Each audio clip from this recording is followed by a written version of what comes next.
Hey guys, it's Wiggle here. If you don't know me, I'm a part-time computer scientist and a full-time crime against humanity. What we're looking at today is the website Brilliant.org. Brilliant.org claims that you can learn 6 times faster with their website, but don't back this up with any data or studies. And this is something that we will see running throughout Brilliant, is the very low scientific level that it operates at. You cannot make the claim 6 times better without anything backing it up.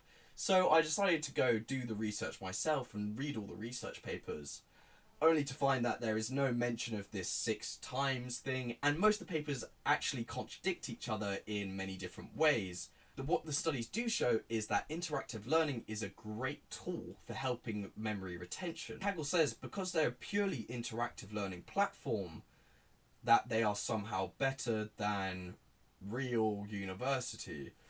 Not only is this not true, the actual academic level of the content is very low. I would put it somewhere around A level or capable GCSEs. If you're in the US, I'll put up whatever the equivalent is there, and I'll prove that to you. I'll show you the course content that I studied versus the course content on the actual website. So as a replacement for uni, this does not work. If you entered your first year of a STEM degree at uni with only the knowledge that comes from Brilliant.org, you would fail pretty much instantly. One of my other main gripes with the website is that it is actually structured more like a blog post with a checkbox at the bottom. Each article is full of bloat, and the actual interactive parts is just clicking a button and then saying good job. You don't actually have to do any thinking whatsoever. Furthermore, the actual content of the courses are often misleading, and the techniques that they use a lot of the time are not actually applicable. And this is a running theme throughout. Brilliant.org claims that it can teach you high-level ideas in 15 minutes. But what actually it does is it tells you a high-level idea in about 30 minutes, and you understand maybe none of it, but maybe you could say something and pretend to know what you're talking about. I've been on this website for about 4 hours now, trying to find something worthwhile and something that could teach me something. Instead, I've just been incredibly bored and angry with it all. So let's get into it. The first thing I'd like to look at here is the case study, topping the charts with Spotify. So you may have already seen the video I've done about this using advanced machine learning, regression, and k-fold and all sorts of things. My analysis is by no means perfect, but this one is... The first thing that this talks about is feature importance. So how do we usually calculate feature importance? We might use tree-based models, permutation importance, where we basically do one feature per model and then sort of collect them all and compare. We could do SHAP values, which is basically a point system. And then we have LIME, which is sort of like an abstraction of more advanced models. These are all viable methods of feature importance. What is not a viable method of feature importance is Bayes' theorem and probability. Let's do it together. Let's start at the start. So I know this case study incredibly well because I've already done it before. So first of all, we have the intro. You can skip this every single time. It's never important or interesting. Here you'll use PMFs, CDFs, and Bayes' rule. So here we have the assumed knowledge that you know what a PMF, a CDF, and Bayes' rule is already, as it isn't explained throughout the course, but everything that happens within the course, if you already understand PMFs, CDFs, and Bayes' rule, you will already know all of it. And let's just start. So here we go. Another random bit of bloat. How am I learning from this? You know, The Weeknd's Blinding Lights, highest grossing song. How many times do you think the song was streamed? Thousands, millions, or billions? Well, it's obviously billions. That's right. Wow, I feel good about myself. Great job, me. Right, so let's just click through it because, you know, this is what it is. It is just, you know, you just click the button. just keep clicking, just keep clicking. So here we talk about binning, which is the process of changing discrete data into continuous data. There's a number of reasons why you shouldn't do this haphazardly, but let's just keep going and say it's fine here. Right, let's keep clicking. Right, let's convert into a PMF. So what do? We just click the buttons. We're done. And if you think this is an oversimplification, just wait till they explain it. That's the whole explanation.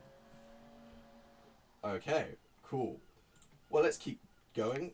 Let's see how it's distributed. So now we have a histogram that's very ugly. So why does our histogram look like this? We know for data, our histogram should be a lovely bell curve. And this is because our value of n is only 100. We're only looking at the top 100 Spotify songs, and we're not actually calculating feature importance. What we're calculating is the probability of that feature based on whether it reaches top 100 or not, which is not the same thing at all. Let's just click through more of this stuff. We just keep clicking. Oh, this is a nicer graph. This is what it should look like when we look at all the data, a nice bell curve. And this is why we use all of the data when we do statistical modelling, because this is much more accurate and significant than something like this. So this is the end of the lesson. What have we done at the end of it? We've created a histogram of the top 100s and a histogram of the rest. Is that feature importance? No. So what the hell? You know? What this is very, very basic statistics that you will have learned in A-level if you had to take maths, which a lot of people did. Two parts, pure mathematics and mechanics and statistics. Mechanics and statistics is by far the worst part, but here we go, we look at our distributions. Oh, I don't know how much we're going to see. Oh, God. Anyway, you can see that we have all of this stuff. This is basically just 3 modules in an A-level maths course. Ew. We're not looking at any of these. Anyway, you can learn this very easily within a very small amount of time, but the truth is you probably already know it. And the rest of the stuff follows a very similar pattern where it presents you with a very complex modern idea and then actually teaches you something very old and very simple. And it's confusing. Like, what's the point? Anyway, I've been through this whole course. There's nothing interesting. But let's go forward into linear regression models. Regression models are used everywhere in AI and in data analysis and stuff like that. The difference is you should already know what correlation is. Why are they teaching you what correlation is? I mean, it's ridiculous. So yeah, so this is the level of your learning at, the highest level. You don't even know what correlation is, but correlation is something that you learn at a GCSE or even primary school level most of the time. So who is this targeted at? And to be honest, I'm not really sure. I think the idea behind it is sort of similar to Duolingo, and we can see a lot of inspirations from it. I mean, this guy looks weirdly like the Duolingo bird. We have the streaks and the leagues in the same way. And I think the idea is not to actually teach you anything, it's to make you feel like you're learning when you're actually not. The same way Duolingo makes you feel like you're learning a language, but then actually has been proven to do no such thing. And I think one of the best ways we can just look at this really quickly is look at the hardest science puzzle available. It's easy, but let's look at Pascal's paradox. So this is supposed to be a very advanced physics idea, but if you've studied physics at any point in your life, you'll know who Pascal is, because that's what we call pressure. This is talking about water.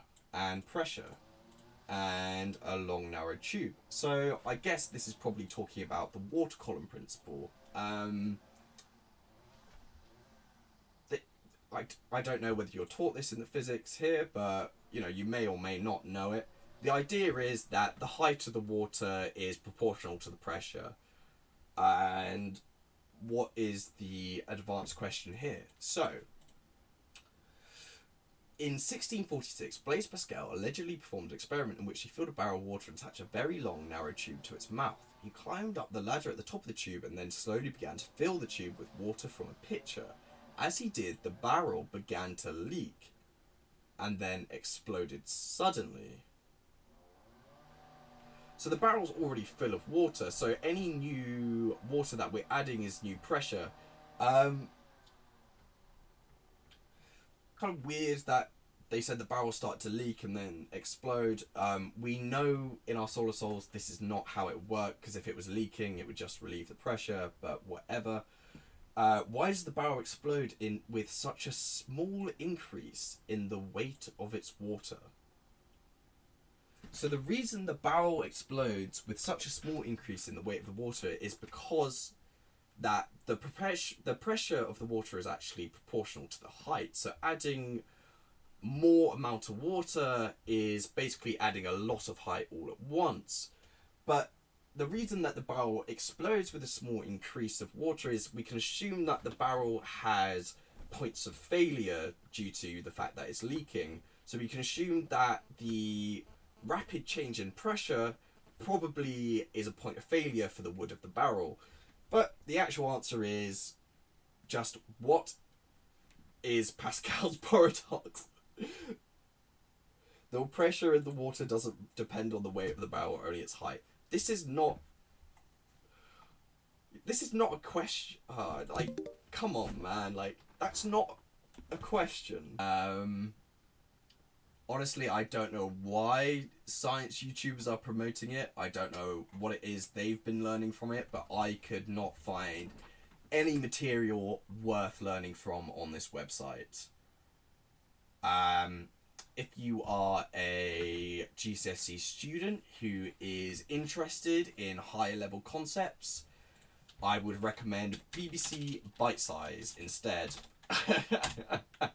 Because BBC Bitesize is actually very good, and it has all sorts of different levels and interactive things and stuff like that for free. And the material is much better, much more accurate, so I'd recommend that instead.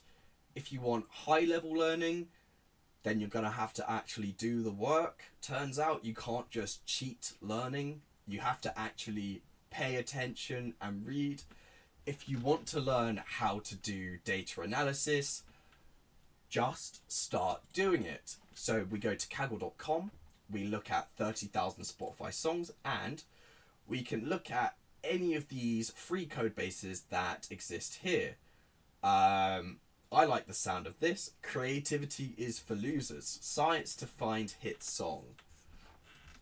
So let's have a look at this. So preparation. What do you do to prepare? So first you import libraries, you load up your files, you clean your data, you do your encoding, and the best way you can do this is have this on one side and chat GPT like this. You don't understand anything like duplicates. Why do you spell it duplicates? Anyway, if you don't understand something, you can copy and paste it and ask them to describe it to you. So let's take this. What is the purpose? To visually inspect the relationship, and we can see, oh god, where have I gone? Should be around here. So yeah, we can see that's what these graphs represent. Anyway, that is the video. Subscribe so you don't get scammed.